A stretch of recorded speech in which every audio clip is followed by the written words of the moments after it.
मैं समाजवादी पार्टी और कांग्रेस के लोगों से पूछना चाहता हूं, अयोध्या में जिस कथित चोरी पर तुम हिंदू आस्था पर खिलवाड़ कर रहे हो, एक भी बार बताओ वक्फ के नाम पर हजारों हेक्टेयर लैंड प्रदेश में भी और देश के अंदर भी बेची गई। लेकिन मैं कहता हूं, वक्फ के नाम पर समाजवादी पार्टी और कांग्रेस के लोगों के मुंह पे फेविकोल क्यों लग जाता है? क्यों इनका मुंह बंद हो जाता है?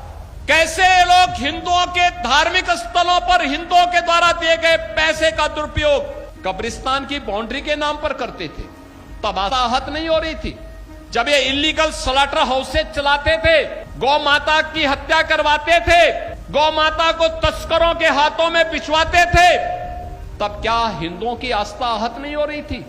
जब अयोध्या में राम भक्तों पर गोली और लाठी चलाते थे, क्या तब हिंदुओं की आस्था आहत नहीं हो रही थी? जब इनके द्वारा भगवान राम और भगवान कृष्ण को काल्पनिक कहा जा रहा था, तब क्या हिंदुओं की आस्था आहत नहीं हो रही थी?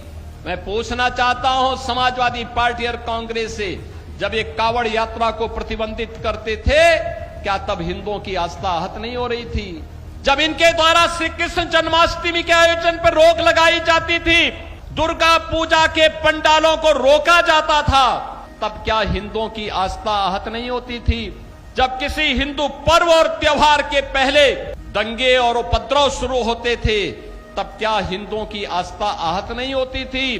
क्या इसका जवाब कांग्रेस और समाजवादी पार्टी के लोग देंगे?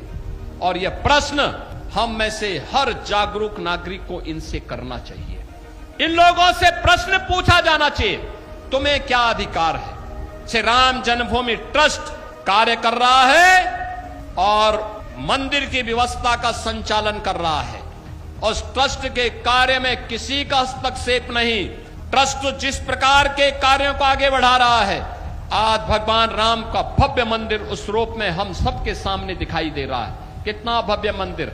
इनकी पीड़ा तो ये थी कि जहां पे ये बाबरी का गुलामी ढांचा देखना चाहते थे, आज आप सबके पुरुषार्थ से वहां भगवान राम का दुनिया का सबसे बड़ा मंदिर खड़ा है। और यही तो पीड़ा समाजवादी पार्टी की। उनकी पीड़ा तो ये है, उनकी पीड़ा आस्था नहीं है। और इसीलिए मुझे देख के लगता है, अब तो इन सपाइयों से, इन कांग्रेसियों से गिरगिट भी शर्मा रहा होगा कि भाई देखो, कम से कम एक नई प्रजाति आ गई है कि जो हमसे तेजी के साथ रंग बदलती है। और ये इन लोगों के दोहरे चरित्र से आप अनुमान लगा सकते